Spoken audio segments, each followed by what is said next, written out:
हमारे चैनल को सब्सक्राइब करें और बेल आइकन दबाएं।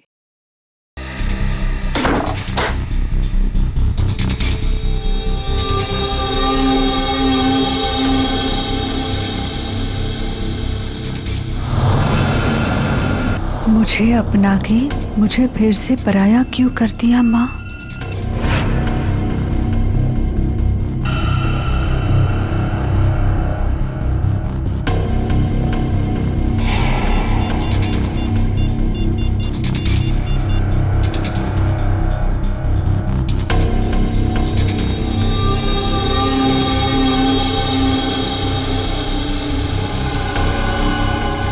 क्या आपने मुझसे कभी प्यार नहीं किया माँ?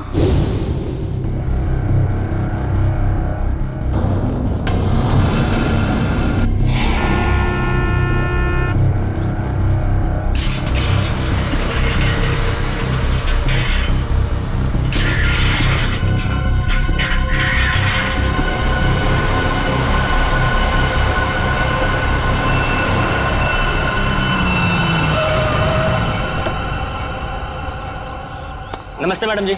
नमस्ते।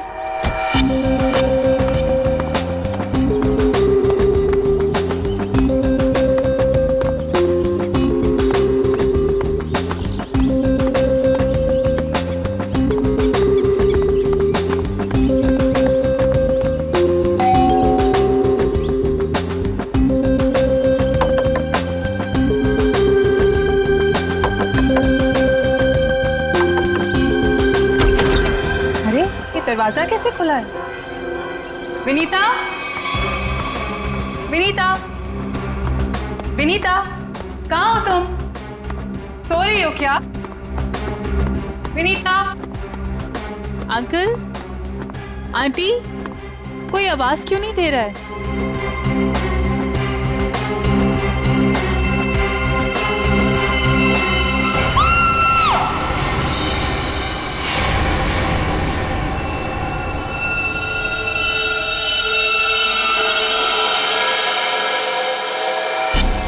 काफी खून बहा है सिर से। लगता है किसी भारी चीज से मारा गया है। सर बाथरूम में ये लोहे का रॉड मिला है। सर इस पे ताजे खून के धब्बे हैं। हो सकता है इन दोनों को मारने के लिए इस रॉड का इस्तेमाल किया गया है। उंगलियों के निशान मिल सकते हैं इस पे। संभाल के रख दो।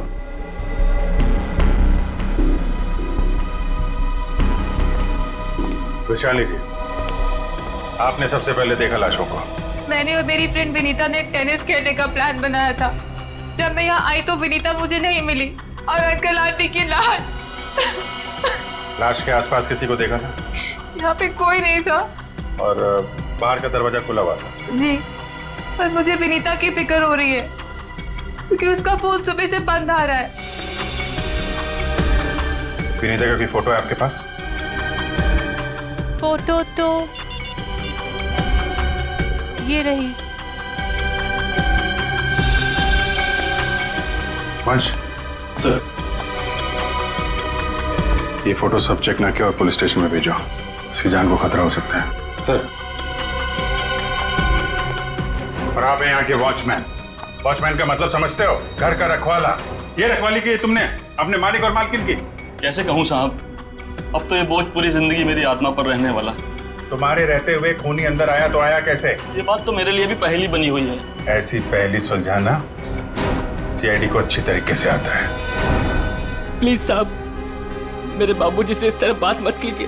ये दिल के मरीज है और अगर इन्हें कुछ हो गया तो मेरा क्या होगा? तो चुप कर। माफ करना साहब, मेरा बेटा है, मुझसे बहुत प्यार करता है। चल जा, बाहर जाके बैठ। कल रात विनीता घर पे थी? हाँ साहब, वो घर पे ही थी, मगर रात को देर से आई थी। 2 बजे घर पे आई थी वो। और वैशाली जी, आप कितने बजे आए? सुबह 8 बजे। मतलब विनीता यहाँ से रात 2 बजे से सुबह 8 बजे के बीच में गई है? नहीं गई साहब। नहीं गई है तो घर पे कहाँ है? तुम ड्यूटी पे कितने बजे सो रहे थे ये बताओ? नहीं साहब, हम बिल्कुल नहीं सोए। सोने की बात तो दूर, हमने सेकंड की झपकी भी नहीं ली। तो क्या वो खूनी आसमान से उड़ के इस घर में आया? हाँ?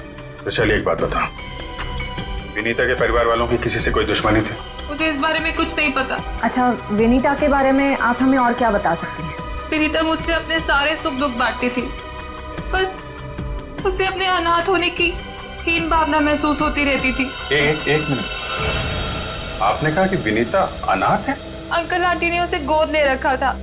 अच्छा, विनीता का सुरेश जी और उनकी पत्नी के साथ कैसा संबंध था? बहुत अच्छा था, जैसे कि उसके सगे माँ बाप हो। पर विनीता से वो एक ही बात से नाराज होते थे। कौन सी बात? रोहन। ये रोहन कौन है? वो सुरेश अंकल के दोस्त धनराज जी का बेटा था। उससे विनीता बहुत प्यार करती थी, पर इन्हें ये रिश्ता जरा भी मंजूर नहीं था। रोहन ठीक आदमी नहीं था क्या? एक नंबर का शराबी। उसकी शराब पीने की लत की वजह से उसके माँ बाप ने उसे जायदाद से बेदखल कर दिया था। शराब पीने के बाद उसे कुछ भी होश नहीं रहता। एक बार तो उसने मेरे सामने इतना बड़ा ड्रामा क्रिएट किया था। विनीता, दरवाजा खोलो, खोलो दरवाजा। मैंने कहा दरवाजा खोलो वरना मैं दरवाजा तोड़ दूंगा। रोहन, मैं तुमसे अभी कोई बात नहीं कर सकती, प्लीज चले जाओ यहाँ से। मुझे अभी बात करनी है, मुझे इसी वक्त बात करनी है। खोलो दरवाजा, खोलो। साहब, बिटिया ने मना किया ना, वो आपसे नहीं मिलना चाहती है। आप जाइए यहाँ से। विनीता, ये क्या कर रही हो? दरवाजा मत खोलो। मुझसे इस तरह से बात करने वाला चला। हाँ विनीता, तो तुम्हारे पापा एकदम सही कह रहे हैं। अभी वो होश में नहीं है, दरवाजा मत खोलना। और अच्छे से समझा दे कि दोबारा मुझसे पंगा ना ले। हट। विनीता, ये क्या ड्रामा लगा रखा है रोहन? चलो, अभी चलो यहाँ से। अरे, और माफी मांगो इनसे। सॉरी सॉरी वॉचमैन अंकल, मुझसे गलती हो गई। ये मेरी बदतमीजी की कीमत। दारू पी के तुम कुछ भी करते हो ना, कुछ भी बकते हो। चलो यहाँ से, चलो रोहन। हो सकता है इस रोहन ने शराब के नशे में आके सुरेश जी और उनकी पत्नी का खून कर दिया और फिर विनीता को अपने साथ लेकर चला गया। इस रोहन का नंबर है आपके पास? हाँ, नंबर तो है मेरे पास। 198234-561।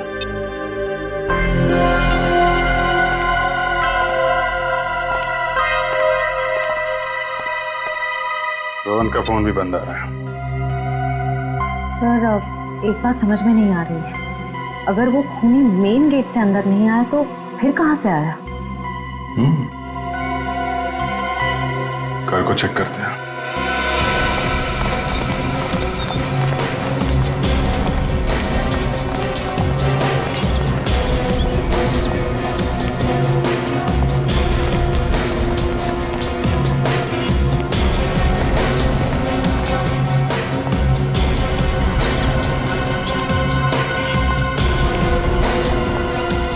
हाँ,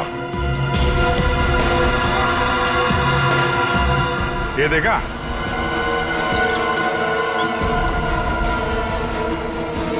लगता है खूनी यहाँ से अंदर आया और फिर यहीं से बाहर भाग गया। सर, खूनी यहाँ से आ जा सकता है, लेकिन खूनी विनीता को यहाँ से कैसे लेके जा सकता है? हाँ सर, अगर विनीता के साथ उसने जोर जबरदस्ती की होगी तो विनीता चीखती चिल्लाती शोर मचाती। हो सकता है विनीता को बेहोश कर दिया। इसके पहले उसे कुछ हो, हमें उसे ढूंढना होगा और इस रोहन से भी मिलना पड़ेगा।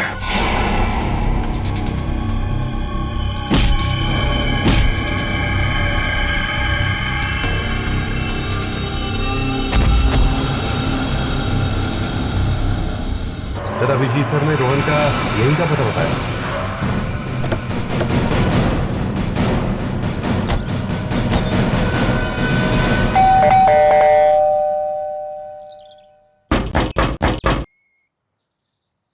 सर, ये रोहन वाकई में अंदर नहीं है या फिर जानबूझ के दरवाजा नहीं खोल रहा है? अभी पता चल जाएगा।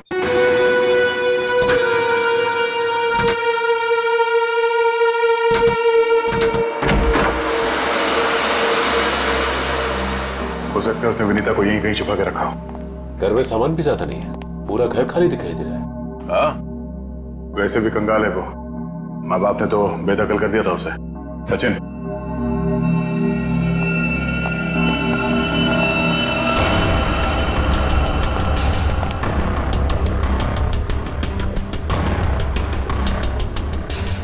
सर, यहाँ तो कोई भी नहीं है, ना ही विनीता और ना ही रोहन। हो सकता है उसने अपना ठिकाना बदल दिया। काम करो, घर की तलाशी लो, कोई ना कोई सुराग जरूर मिलेगा।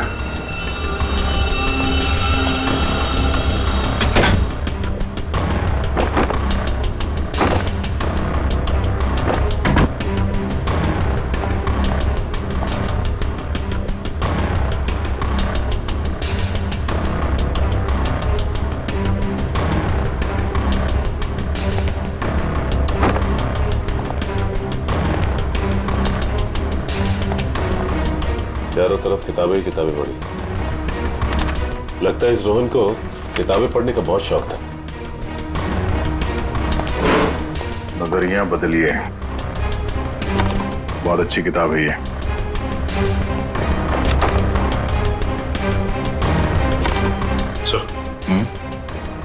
ये देखिए, इस डस्टबिन में ये दस्ताने पड़े थे।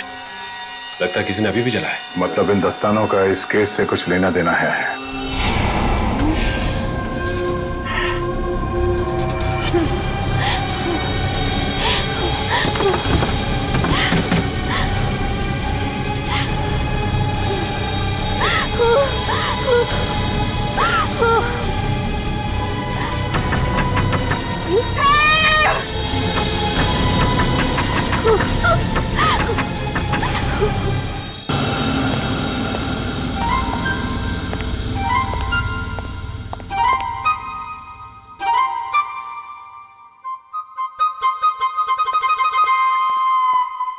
Ready sir. मेरे इतने बड़े शरीर के इत्तू से दिमाग में ना एक बात नहीं घुस रही है। कौन सी बात? ये रोहन का मेन मकसद था विनीता से शादी करना, करेक्ट? करेक्ट। फिर इसने अपने सास ससुर की जान क्यों ली? अरे वृषाली ने बताया था ना कि उसे शराब पीने की बहुत जबरदस्त लत थी, और शराब के नशे में लोग अक्सर कुछ भी कर जाते हैं, उन्हें कुछ याद नहीं रहता। हाँ क्या? क्या? शराब के नशे में इतनी ऊंची दीवार कोई कैसे चढ़ सकता है, भले रस्सी के सहारे क्यों? और फिर विनीता, वो तो शराब नहीं पीती, वो क्यों गई रोहन के साथ? सर वैसे भी विनीता तो उनकी सगी बेटी थोड़ी थी। जो कुछ भी हो, जो कुछ भी हो, लेकिन वो अपने माता पिता से बहुत प्यार करती थी। नहीं नहीं नहीं, कुछ और ही चक्कर है। लगता है इन दोनों को मारने का ही प्लान था। सर, हाँ, लगता है ये काम किसी लुटेरे का होगा। फ्रेडी लुटेरा नहीं हो सकता। कोई लूटने के लिए आता तो घर का सारा सामान वैसे के वैसे कैसे रहता? नहीं नहीं, ये मुजरिम जो भी है ना, उसका एक ही मकसद था, इन दोनों को खत्म करने का। सर, हाँ, एक बहुत ही हैरान कर देने वाली बात पता चली है। क्या? सर, विनीता ने 1 हफ्ते पहले फायर ब्रिगेड में फोन किया था, और ये रही उस फोन कॉल की audio clip. Hello fire brigade, मेरे घर में आग लगी है, प्लीज जल्दी किसी को भेज दीजिए। मेरा एड्रेस है 603 हर्ष विहार शांति नगर। लेकिन सर, जब फायर ब्रिगेड वाले उनके घर पहुंचे तो विनीता की मम्मी माला जी ने उन्हें ये कहकर वापस भेज दिया कि वहां कोई आग वाग नहीं लगी है। हाँ, उसके घर में तो कोई आग लगने का निशान भी नहीं मिला। अरे झूठ क्यों कहा उसने? यही बात तो समझ में नहीं आ रही। फायर ब्रिगेड वाले ने खुद देखा था स्टोर रूम से धुआं निकलते हुए। उसने अंदर जाना भी चाहा, लेकिन माला जी ने उसे रोक दिया। माला जी ने फायर ब्रिगेड वाले को अंदर जाने से रोक दिया? क्यों? कुछ और ही चक्कर है।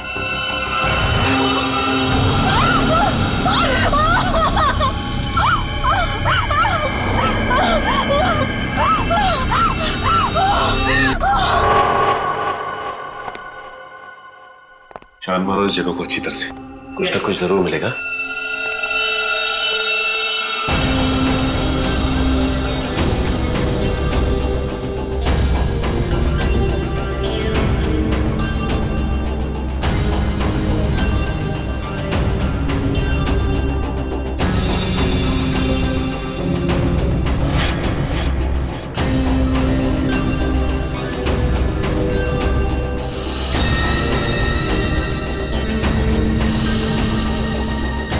ये क्या हुआ सर? सीलिंग पे पेंटिंग बनाया।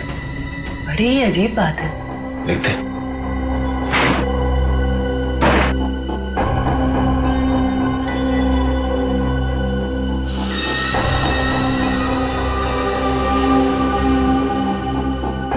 ये क्या? ये तो लगता है धुएं से बना हुआ निशान है, जलने की वजह से। मतलब सर, फायर ब्रिगेड वाला सही कह रहा था, यहाँ पे आग तो जरूर लगी है। सर, इस पेंटिंग से जली हुई सीलिंग को अच्छी तरह छुपाने की कोशिश की है। लेकिन सवाल ये उठता है कि सुरेश की पत्नी ने झूठ क्यों बोला फायर ब्रिगेड से? आखिर यहाँ पे ऐसी कौन सी आग लगी थी? सीलिंग का सिर्फ यही वाला हिस्सा जला।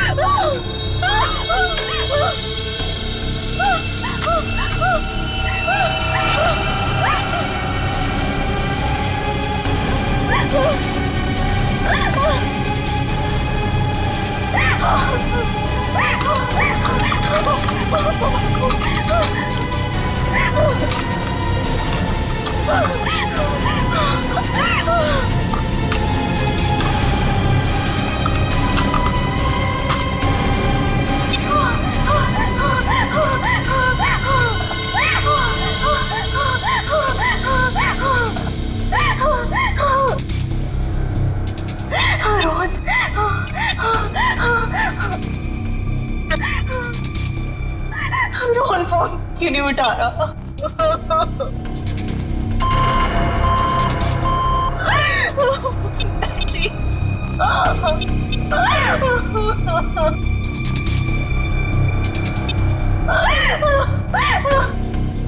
वैशाली पे फोन नहीं उठा रही। टैक्सी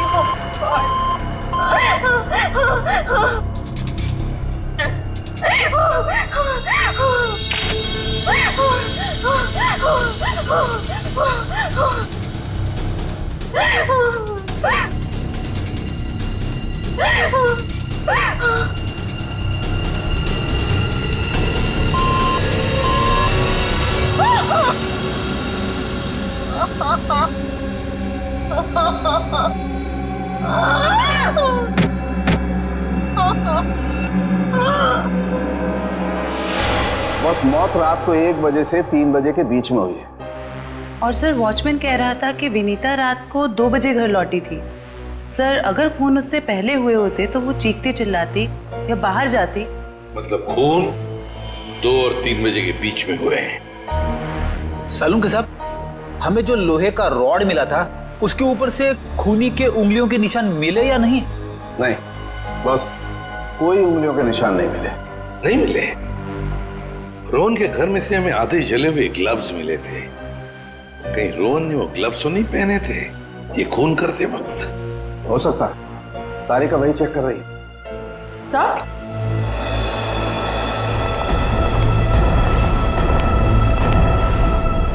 सर ये खास किस्म का सॉल्यूशन है, इकोडेल्पाइट नाम। अगर मैं इस सॉल्यूशन को इन दस्तानों पर डालूं तो इन दस्तानों पर जो कुछ भी लगा हुआ होगा वो अलग हो जाएगा। अरे वाह, फॉरेंसिक टेक्नोलॉजी कहां से कहां पहुंच गई है।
अरे इन पे तो खून लगा है, देखते हैं किसका है।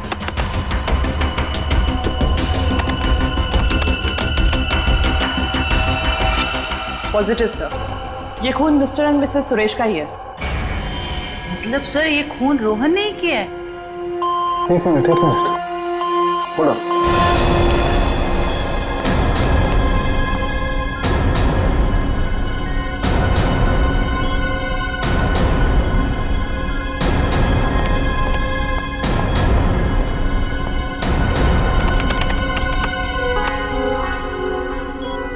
बस वो देखो, दस्तानों पर ये जो दिखाई दे रहे हैं ये रस्सी के रेशे। सर कहीं ये वही रस्सी तो नहीं जो हमें विनीता के घर के बाहर मिली थी? ये डॉक्टर साहब का कंप्यूटर कैसा है? टी टी टी टी करते रहता है। बस दस्तानों पर रस्सी की रेशे के अलावा कुछ और भी है। क्या? थोड़ा वक्त दो, पता लगाता हूं।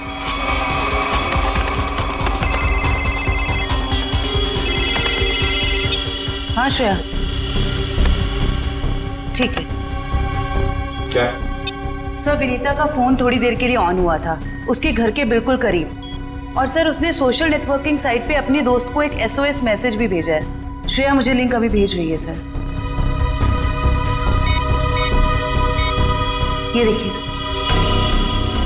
मैं घुटन से मर रही हूं, प्लीज मुझे बचाओ। Vinita, my God.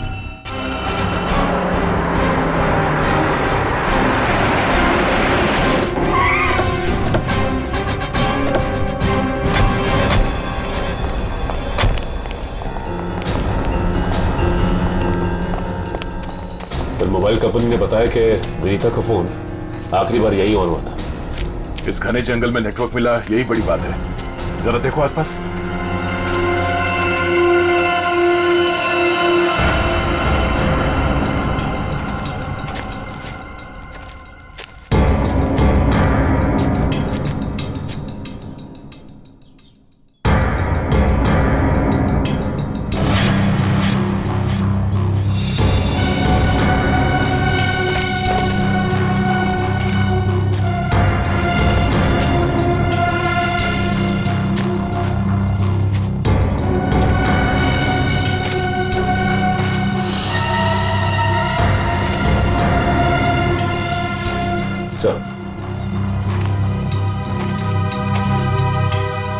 सामने झोपड़ी दिखाई दे रही है।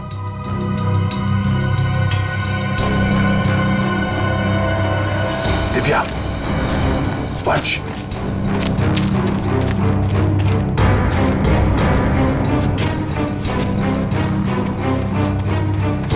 चौकन्ने रहना।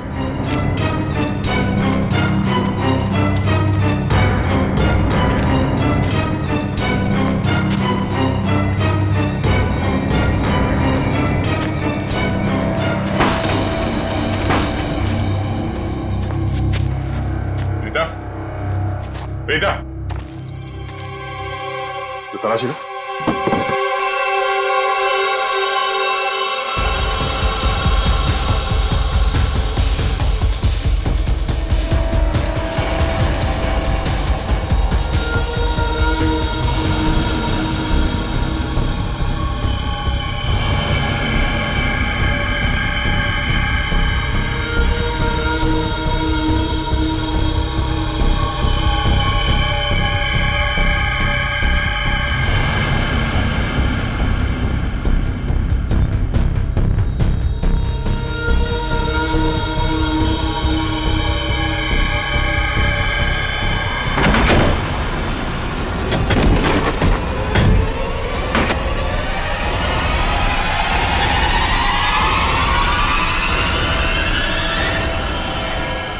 ये तो रोहन है। सॉरी वॉचमैन अंकल, मुझसे गलती हो गई। हम लोग सोच रहे थे कि सब रोहन का किया था, पर किसी ने इसे ऊपर पहुंचा दिया। सर कहीं ऐसा तो नहीं कि विनीता ने अपनी आत्मरक्षा के लिए इसे मार दिया? नहीं, इसे भी ठीक वैसे ही मारा है, सर पे वार करके, जैसे विनीता के माँ बाप को मारा था। खूनी को एक ही है। सोचता है कि खूनी ने रोहन को मारा और विनीता को साथ ले गया। हो सकता है, ये भी हो सकता है कि वो यही कहीं आसपास हो। तो देखो,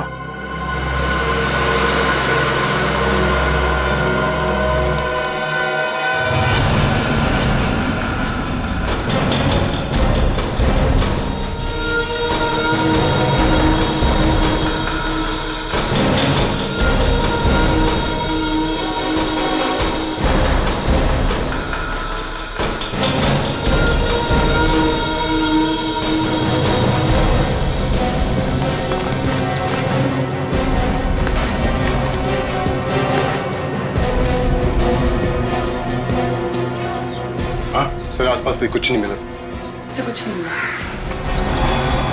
सर ये देखिए, फावड़ा और कुदाल।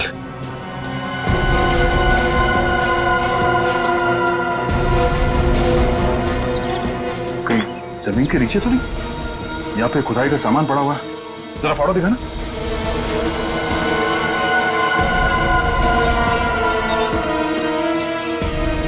इस फावड़े पे गीली मिट्टी लगी हुई, और ये पत्ता। तो विनीता को यहाँ जमीन के नीचे रखा गया है, जंगल के किसी ऐसे हिस्से में जहाँ पे ये पत्ते मिलते हो। ढूंढो, तो देखो आसपास।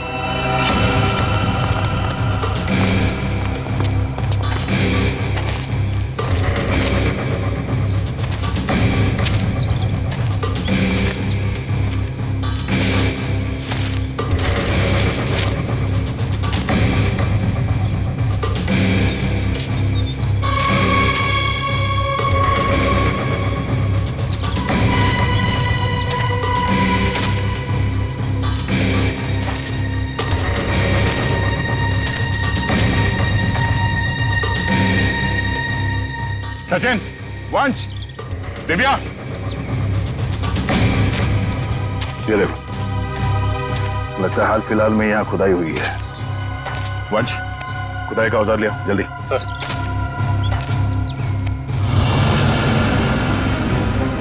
गुड, यहाँ पे खोदना शुरू करो।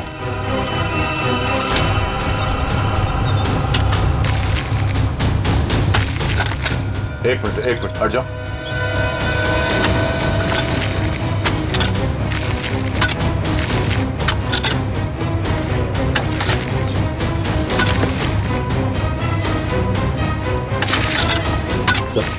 हाँ? कुछ है। एक मिनट, खोदा बंद करो, हाथ से निकालो।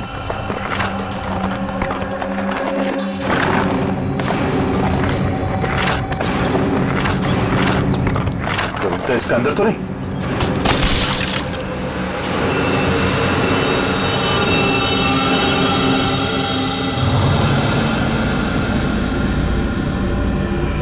विनीता! ओह नो, सांसें धीमी चल रही है, इसे अस्पताल ले जाना होगा। निकालो उसको बाहर जल्दी। हाथ दो, निकालो बाहर, निकालो। पैर पकड़ो उसके। चलो।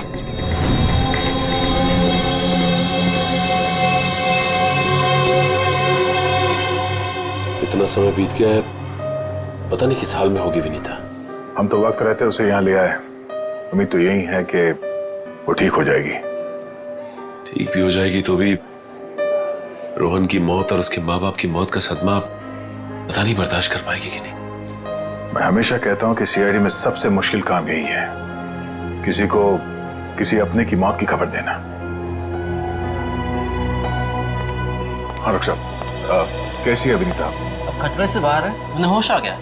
गुड, हम उनसे बात कर सकते हैं? हाँ बात कर सकते हैं, लेकिन वो काफी तनाव में, बहुत देर तक कम ऑक्सीजन में रहने की वजह से फिलहाल बहुत ज्यादा कमजोर है वो। थोड़ा संभाल के ध्यान रखिएगा इस बात का। ठीक है, हम इस बात का ख्याल रखेंगे।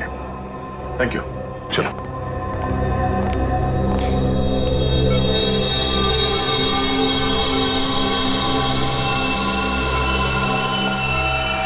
अरे नहीं नहीं नहीं, लेटे रहो, आराम करो।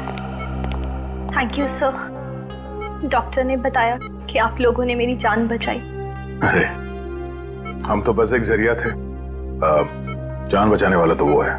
ये ऊपर वाले की भी मुझे समझ नहीं आती। जब उसने मेरी जान बचाई तो मेरे मम्मी पापा की जान भी बचा लेते। तो तुम्हें अपने माता पिता के मर्डर के बारे में पता है? हाँ जी सर, जिस वक्त ये सब हुआ मैं नीचे हॉल में रोहन से फोन पे बात कर रही थी, तभी मैंने कुछ आवाजें सुनी। फिर क्या हुआ? और जैसे ही मैं दौड़ के ऊपर गई तो किसी ने मुझे क्लोरोफॉर्म सुंघा दिया, लेकिन मैं पूरी तरह से बेहोश नहीं हुई थी। और किसी ने मेरी आंखों के सामने मेरे मम्मी पापा का खून कर दिया। सर, जिस किसी ने भी मुझे दोबारा अनाथ किया है, आप प्लीज उसे छोड़िएगा मत। उसे फांसी होनी चाहिए, फांसी। बिल्कुल, तुम्हारे माता पिता और रोहन के खूनी को हम क्या रोहन का भी खून हो गया? अब मैं किसके सहारे जीऊंगी? प्लीज संभालिए अपने आप को, प्लीज। अच्छा ये बताइए कि आपको कब पता लगा कि आप उस बॉक्स के अंदर बंद हैं? जब मेरी आंखें खुली तो मैं एक घुटन भरे बक्से में थी। मुझे नहीं पता था कि किसी ने मुझे जिंदा दफन कर दिया। अच्छा विनीता, उनमें से किसी का चेहरा देखा था तुमने? नहीं सर। ठीक है। आरोप साहब, दया, वो जो रस्सी है उस रस्सी पर मुझे भेड़ का बाल मिला है। उस रस्सी पे भेड़ का बाल मिला? हाँ दया, भेड़ का बाल। और भेड़ भी ऐसी वैसी नहीं, हिमालय पर रहने वाली भेड़। ओह, मतलब वो रस्सी किसी ऐसे आदमी का है जो हिमालय पर्वत के आसपास जाके आया है या फिर वहीं का रहने वाला है? बिल्कुल बिल्कुल। ठीक है डॉक्टर साहब, मैं आपसे बाद में बात करता हूँ। ओके। अच्छा हाँ दया, विनीता कैसी है? ठीक है, होश आ गया उसे। गुड गुड, चलो ठीक है फिर, बाय। Okay sir. विनीता, ये बताओ कि तुम्हारे आसपास में कोई ऐसा आदमी है जो हाल ही में हिमालय जाके आया था क्या, या फिर वहीं का रहने वाला हो जो यहाँ पे आया हो?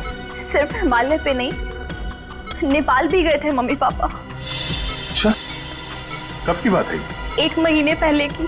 वो खुद से वहां गए थे या ये ट्रैवल एजेंट के जरिए टूर पैकेज में? टूर बुक करवाया था सर। इससे उनके पैसे भी बच जाते थे और उनके नए दोस्त भी बन जाते थे। लेकिन उन्हें नहीं पता था कि ये टूर उनकी जिंदगी का आखिरी टूर होगा। संभालो अपने आप को। विनीता, हमें उस ट्रैवल एजेंट का नंबर चाहिए। सर, विनीता के माता पिता के साथ जितने भी लोग नेपाल गए थे उन सभी से पूछताछ कर लिए। तो क्या पता चला? सर, नेपाल में एक अनाथ आश्रम है। सुरेश जी और माला जी जब भी नेपाल जाते थे वो इस अनाथ आश्रम में जरूर जाते थे। बानवीर संस्था। विनीता को भी तो यहीं से गोद लिया था माला और सुरेश ने। जी सर। हाँ, देखते हैं जरा इनसे बात करके। हेलो, देखिए मैं एसीपी प्रद्युमन बोल रहा हूँ सीआईडी से। जी हाँ, मुंबई। अच्छा देखिए, मुझे माला और सुरेश के बारे में कुछ इंफॉर्मेशन चाहिए। हाँ हाँ, वो 1 महीने पहले आपके यहाँ आए थे ना? अच्छा अच्छा, तो प्लीज एक काम करेंगे आप, वो फोटोग्राफ्स हमारे सीआईडी के वेबसाइट पर मुझे भेज देंगे आप? Okay, thank you. क्या हुआ सर? किसकी तस्वीरें मंगवाई आपने? विनीता को गोद लेने से पहले सुरेश और माला ने इसी अनाथ आश्रम से 1 साल पहले एक लड़के को गोद लिया था, गोविंद नाम में। गोविंद, लगता है फोटोग्राफ्स आ गए।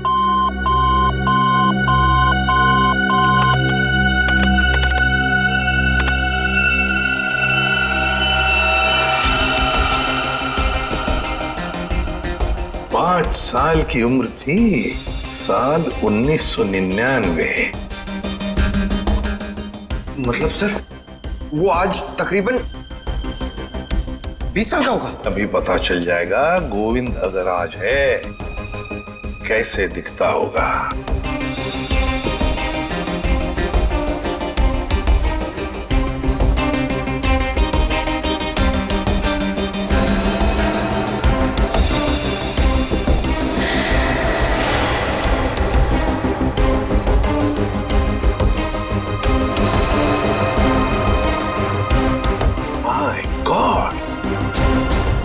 माय गॉड, ये गोविंद है।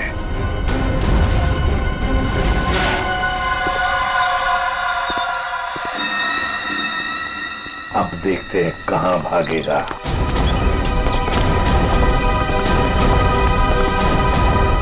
ठीक है सर, हमें देख के अंदर भाग गया है। जब गीदड़ की मौत आती है तो वो शहर की तरफ भागता है, मगर ये तो अंदर भाग गया। मगर सर, वो अंदर की तरफ क्यों भागा? वो तो पकड़ा जाएगा। ऐसे मुजरिम बाहर की तरफ भागते हैं, मगर ये अंदर भागे या बाहर, पकड़ा तो ये जाएगा ही। कहां गया ये? अभिजीत, दया सर, फैल जाओ, मैं सामने से घुसता हूं।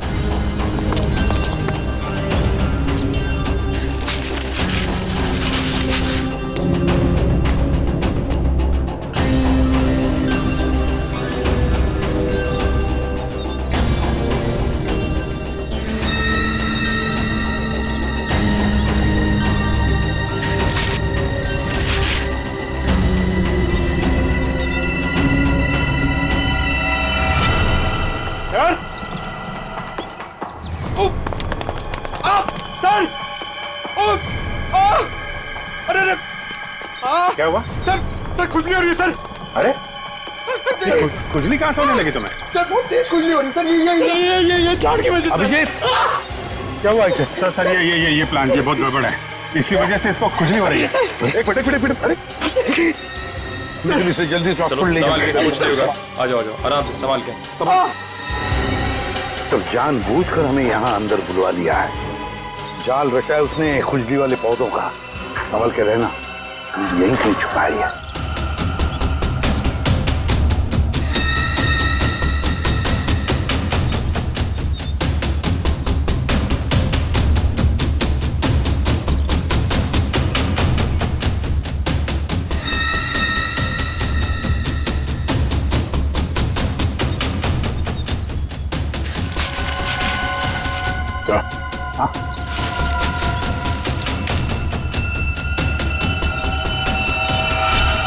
चलो बाहर निकलो। बहुत बना लिया पौधों को हथियार। अब विदाई का समय आ गया तुम्हारा, ससुराल चलना है। चलो प्लीज साहब, मेरे बाबूजी से इस तरह बात मत कीजिए।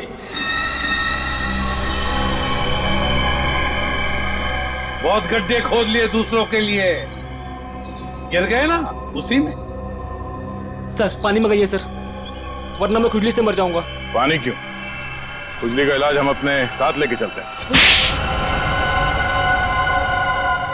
किसी औलाद के लिए अपने माँ बाप का खून करना इतना आसान नहीं होता सर, फिर चाहे वो माँ बाप सौतेले ही क्यों ना हो। गोद लिया था ना उन्होंने तुम्हें, फिर वॉचमैन को क्यों सौंप दिया? यही सच तो मैं भी जानना चाहता था सर, कि मुझे गोद लेने के 1 साल बाद मेरे माँ बाप को ऐसा क्या सूझा कि उन्हें लगा उन्हें एक लड़की को गोद लेना चाहिए, और मुझे फिर ऐसे ही सड़क पर छोड़ दिया और विनीता को गोद ले लिया। क्या तुम्हें सड़क पे छोड़ दिया? हाँ सर, ऐसा बर्ताव तो कोई अपने जानवर के साथ भी नहीं करता, जैसा उन लोगों ने मेरे साथ किया। वो तो भला हो मेरे बाबूजी का, जो उन्होंने मुझे रोता हुआ बस स्टॉप पर देखा और अपने साथ अपने घर ले गए, और तब मेरी अच्छी परवरिश की उन्होंने। सुरेश और माला ने पहचाना नहीं तुम्हें? नहीं सर, मैंने हाल फिलहाल में उनके घर जाना शुरू किया था। मेरे बाबूजी की उम्र हो गई थी, तो मुझे लगा मुझे नौकरी करनी चाहिए। क्या तुम्हारे बाबूजी जानते नहीं थे कि तुम उनके मालिक के बेटे हो? नहीं सर, जब मैं उन्हें मिला था तब वो वहां काम नहीं करते थे, और सर मैं इसे कोई इत्तेफाक नहीं कहूंगा, तो भगवान ने मेरे साथ इंसाफ की। तुम्हें किसने अधिकार दिया सजा देने का?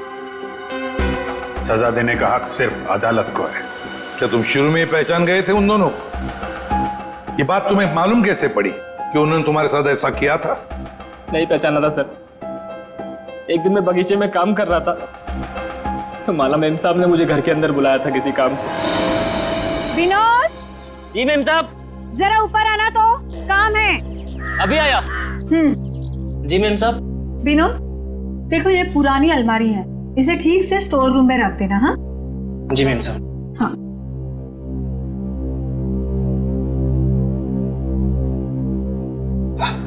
क्या हुआ विनोद, बहुत भारी है क्या? बहुत ज्यादा भारी मेम साहब। एक काम करता हूँ, इसमें से कुछ सामान बाहर निकाल लेता हूँ। मगर निकाला हुआ सामान फिर से रख देना अंदर। हाँ जी मेम साहब। हाँ।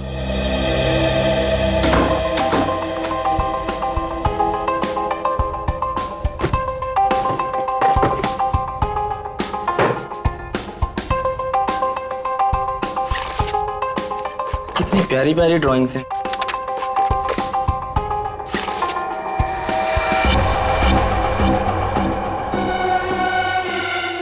ये तस्वीर तो मेरे बचपन की है।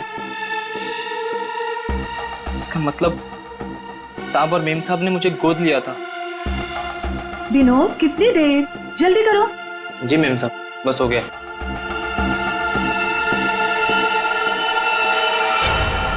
और फिर तुम नेपाल गए सच्चाई का पता लगाने? हाँ सर, और जब मुझे सच का पता चल गया तो मैंने पूरे परिवार के नाक में दम करना शुरू कर दिया।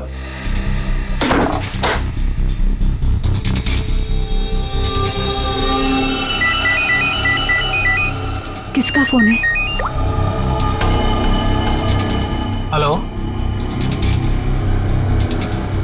हेलो, अरे जवाब क्यों नहीं दे रहे हो? हेलो, कौन है? ऐसा क्यों किया? कौन बोल रहा है? आपका बेटा। बेटा? क्या? बताइए, ऐसा क्यों किया? मुझे अपना बनाकर फिर से अनाथ क्यों कर दिया? देखो, ऐसी बातें फोन पर नहीं होती है। आमने सामने मिलो, फिर बैठ के बात करते हैं। बताइए कहाँ मिलना है? मेरे घर। ठीक है, पहुंच गया।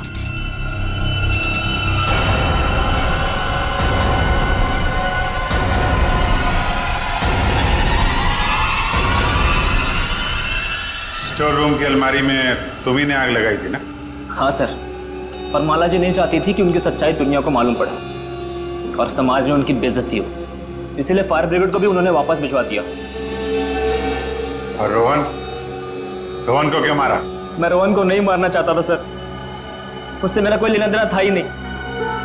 मैं तो उसके घर गया हुआ था वो दस्ताने रखने के लिए, ताकि आप लोगों को दस्ताने उसके घर से मिले और आप लोग उस पर शक करें। उसने मुझे देख लिया सर, मजबूरन मुझे उसे मारना पड़ा। बदले की आग में तूने 3 खून किए, एक मासूम को जिंदा दफनाने की कोशिश भी की। ये कैसा बदला? ये बदले की आग तुम्हें फांसी के फंदे तक ले जाएगी, फांसी के फंदे तक।